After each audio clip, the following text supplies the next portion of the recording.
الرحمن الرحیم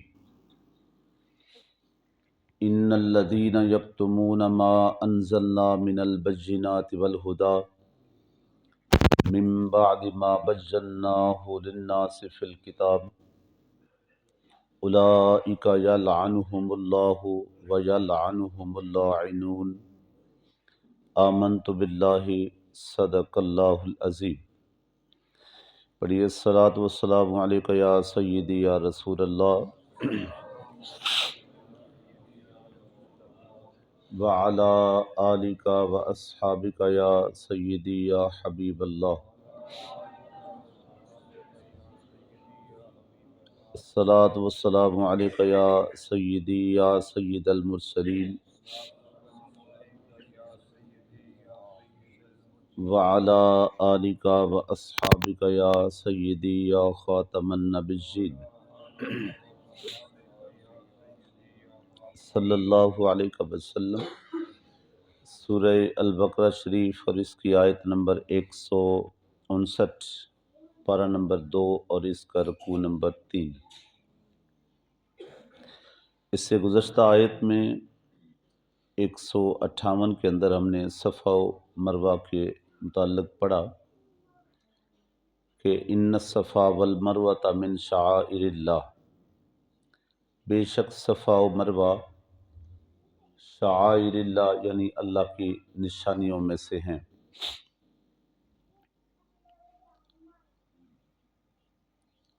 اس کے بعد چونکہ وہاں پہ ایک خرافت آئی، مطلب کہ لوگوں نے دو ایسے بتوں کو اٹھا کے ایک کو اس پہ رکھا، ایک کو اس پہ رکھا۔ اب دو قسم کے نظریات آگے بنے۔ ایک نظریہ یہ بنا کہ شاید ان دونوں کے درمیان ان بتوں کی وجہ سے یہ جایا جاتا ہے، یعنی یعنی وہ نیچے جو شاعر اللہ ہیں ان کی بات الگ کر دی، چھوڑ دی، اور ان بتوں کو ہی سامنے رکھا کہ اس وجہ سے ہم جا رہے ہیں کہ چونکہ ادھر اس کا بت پڑا ہے، ادھر اس کا بت پڑا ہے۔ دوسرا نظریہ یہ بنا کہ جب لوگوں سے کسی سے یہ پوچھا جاتا کہ آخر وجہ کیا ہے، حقائق کیا ہیں، تو جانتے بوجھتے ہونے کے باوجود لوگ اس کو اصل بیان نہ کرتے کہ یہ ان دونوں پہاڑیوں کی عزت توقیر ان بتوں کی وجہ سے نہیں، بلکہ یہاں پہ اللہ کے برگزیدہ حضرت ابراہیم علیہ السلام، حضرت اماں ہاجرہ علیہ السلام، حضرت آدم صفی اللہ علیہ السلام، حضرت اماں حوا علیہ السلام کی قدم لگے ہیں، یہ ان کی وجہ سے توقیر ہے۔ تو اس بات کو وہ چھپاتے، بلکہ حضرت عبداللہ ابن عباس رضی اللہ تعالیٰ عنہ ایک حدیث پاک روایت کرتے ہیں کہ ایک مرتبہ اس آیت کے آج کی اس آیت کا شان نزول بھی یہ ہے۔ ایک مرتبہ 3 صحابہ کرام حضرت سعد بن معاذ، حضرت معاذ بن جبل اور حضرت خارجہ بن زید، یہ 3 صحابی مل کے یہودیوں کے ایک عالم کے پاس گئے اور ان سے جا کے پوچھا کہ بتاؤ آپ کی کتابوں کے اندر، آپ کی تعلیمات میں، آپ سے پہلے جو تعلیمات تم تک پہنچی ہیں ان کے اندر آپ نے آخری نبی کے بارے میں کیا پڑھا ہے؟ آخری نبی کے بارے میں ان کی صفات کیا پڑھی؟ حالانکہ کوئی کتاب ایسی نہیں کہ جس کتاب کے اندر حضور کا تذکرہ نہ ہو، کوئی صحیفہ ایسا نہیں کہ جس صحیفے کے اندر حضور کی تعریفات، حضور کی صفتیں بیان نہ ہوں۔ تورات اٹھا کے دیکھ لیں، زبور دیکھ لیں، انجیل دیکھ لیں، صحائف دیکھ لیں، ہر کتاب کے اندر قرآن تو سارے کا سارا ہے ہی حضور کی نعت نا۔ وہ کیا کہا تھا کسی نے کہ سوچا تھا کہ دیکھوں قرآن میں کیا ہے، جب غور سے دیکھا تو ہر لفظ میں محمد کی ثنا ہے۔ تو پہلی کتابوں کے اندر بھی حضور کی صفتیں موجود ہیں، حضور کی صفات موجود ہیں، تعریفات موجود ہیں۔ تو جب علماء یہود سے سوال کیا گیا کہ بتلائیں کہ آپ نے اپنی کتابوں کے اندر آخری نبی اللہ کے محبوب کے بارے میں کیا پڑھا، تو انہوں نے اس بات کو چھپایا، کہا جی نہیں یہ ایسی بات نہیں ہے، بس کوئی سرسری کہیں پہ ذکر ہوگا تو ورنہ کچھ بھی نہیں ہے۔ اس بات کو انہوں نے چھپایا۔ اب وہ صحابہ کرام حضور کی بارگاہ میں آئے اور آپ یہ عرض کی کہ ہم نے یہ سوال علماء یہود سے کیا تھا کہ بتلائیں آخری نبی کے بارے میں کیا پڑھا، تو انہوں نے کہا جی اس کے اندر تو کچھ بھی نہیں تھا۔ انہوں نے سرے سے انکار کیا کہ ایسی کوئی تعریف ہم نے نہیں پڑھی۔ تو ابھی میرے کریم آقا نے اپنی زبان کو جنبش نہیں دی تھی کہ جبریل امین یہ آیت لے کر آ گئے۔ اللہ نے اس کا جواب دیا، ان الذین یکتمون ما انزلنا من البینات، بے شک وہ لوگ جو چھپاتے ہیں جو نازل کیا ہم نے کھلی نشانیوں میں سے، روشن دلیلیں جو ہم نے بیان کر دی ہیں، والہدا اور ہدایت بیان کر دی ہے، من بعد ما بیناہ، بعد اس کے کہ جس کو ہم بیان کر چکے ہیں، فی الکتاب للناس فی الکتاب، لوگوں کے لیے کتاب میں، یعنی پہلی کتابیں بھی تو آسمانی کتابیں تھیں۔ اللہ فرماتا ہے ان کتابوں کے اندر میں لوگوں کے لیے تو یہ ساری تعریفیں بیان کر چکا ہوں، اتار چکا ہوں، بھیج چکا ہوں، کہ وہ جو آخری نبی آ رہا ہے اس کی یہ تعریفات ہیں، اس کی یہ تعریفات ہیں، اس کی یہ تعریفات ہیں۔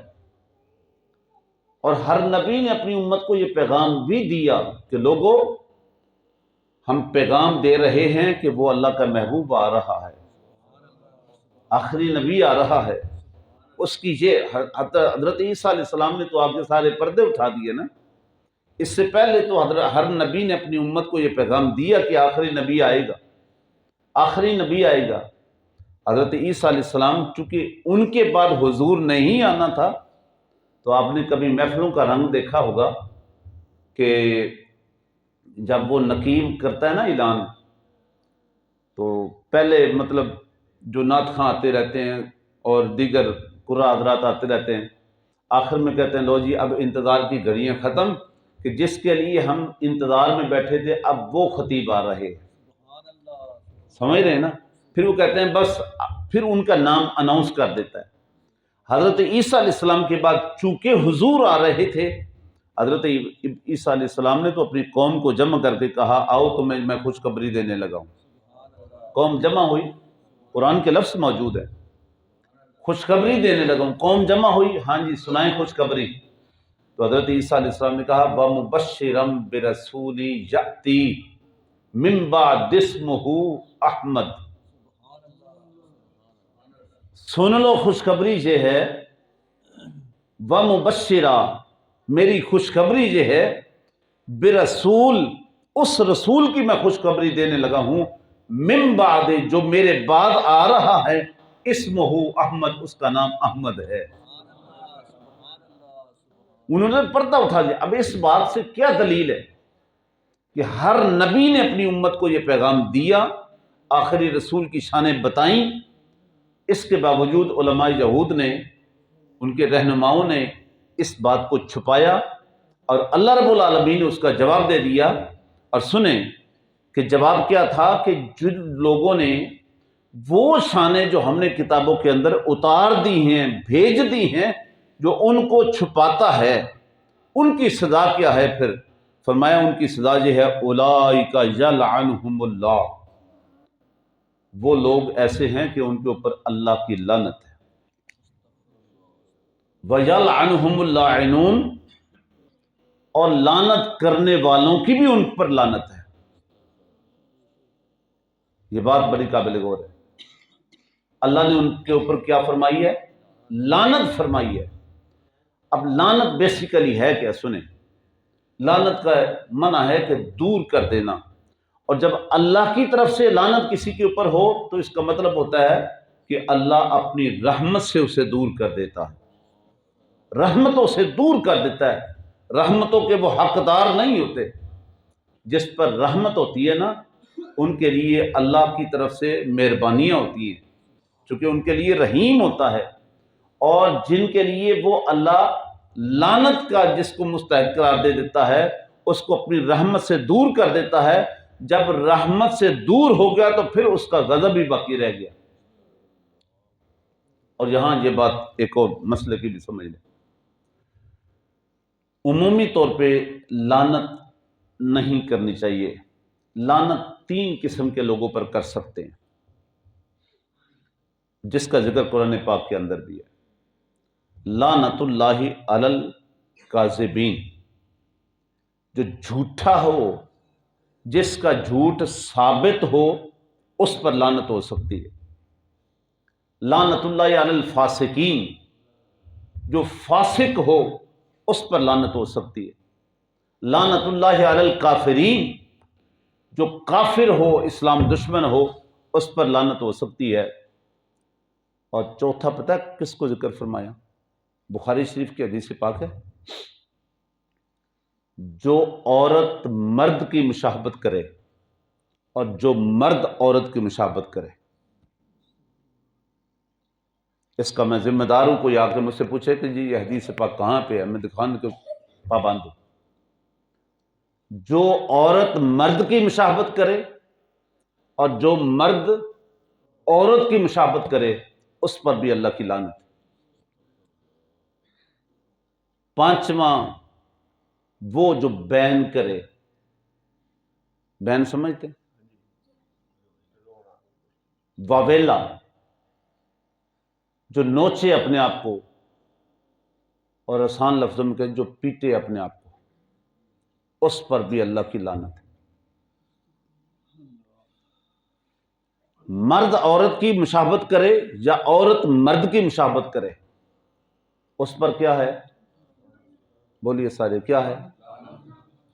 اب اس کی تشریح میں نہیں جاتا کہ عورتیں کیا کر رہی ہیں، لباس کے اندر کیا کر رہی ہیں، شکل و صورت کے اندر، بالوں کے اندر کیا کر رہی ہیں، اور پھر مرد، قدرتی طور پہ مرد کو اللہ نے داڑھی دی ہے، مچھیں دی ہیں، اور عورت کو نہیں دی۔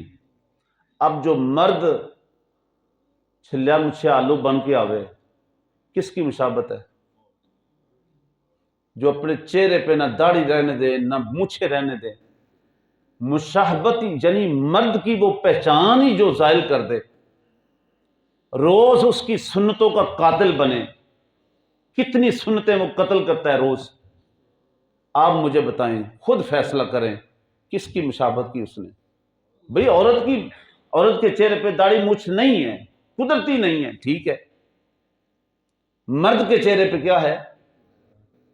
اب جو مرد بالکل، جس کو آپ اپنے لفظوں میں کلین شیو کہتے ہیں، اب کلین شیو کرنے کے بعد وہ کس کی مشابہت میں ہے؟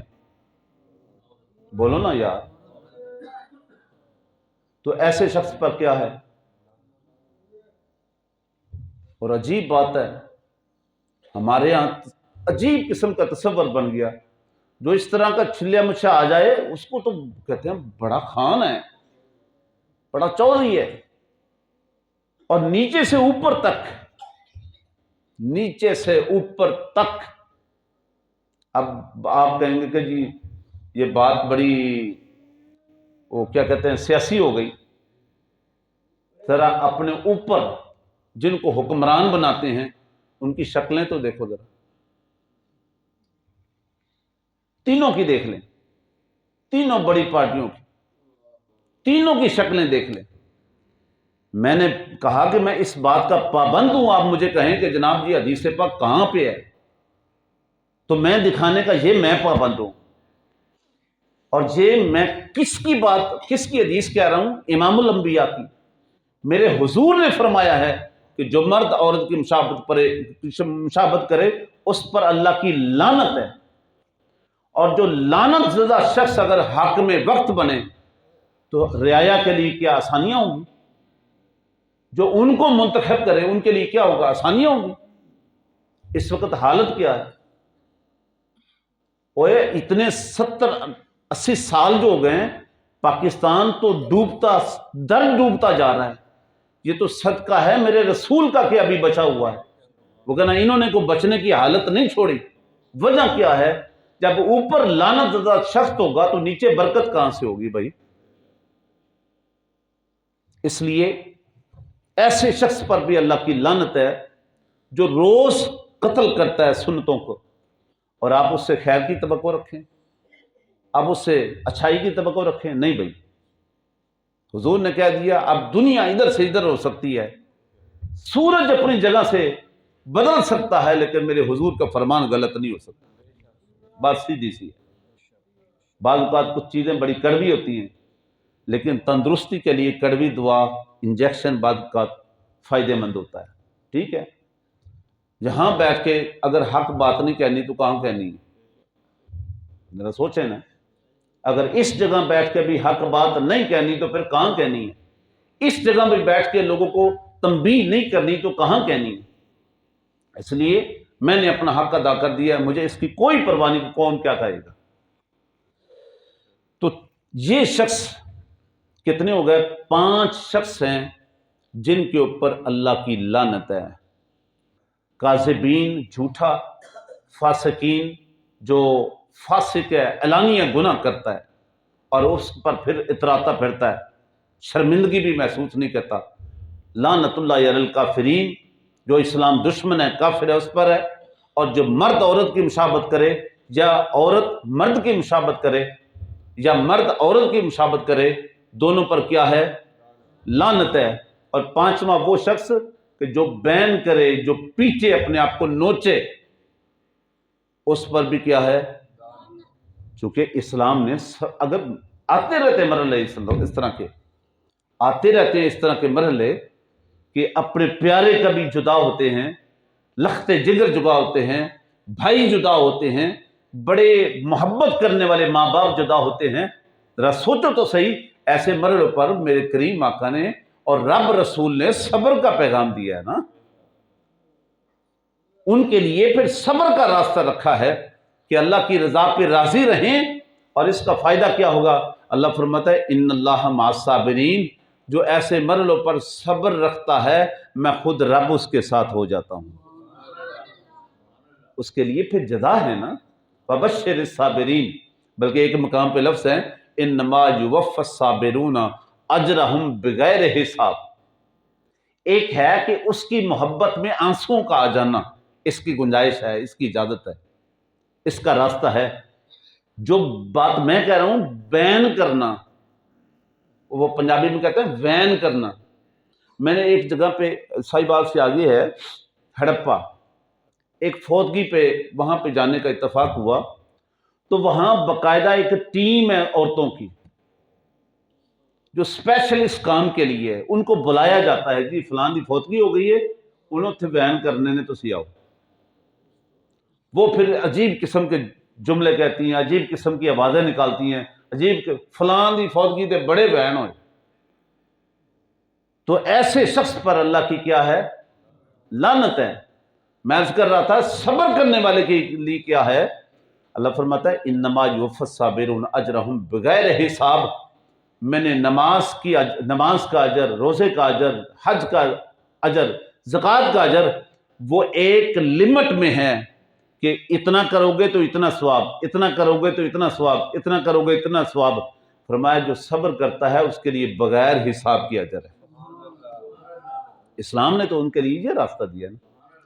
تو بات یہ عرض کر رہا تھا کہ جو لوگ حق چھپاتے ہیں، یہاں یہ بات بھی سمجھنے کی ہے، ہمارے ہاں جو عدالتی نظاموں کے اندر ایک نظام چلتا ہے، وہاں پہ کوئی اپنا راضی ہو یا ناراض ہو، آپ کے لیے میرے لیے حکم یہ ہے، بات حق کی ہے تو اس کو چھپانا نہیں، اس کو بتانا ہے۔ پھر کوئی اپنا راضی ہو یا ناراض ہو، اب اس کی تفصیل میں جاؤں گا، بڑا وقت چاہیے، آپ اس کو اشارہ ہی سمجھیں۔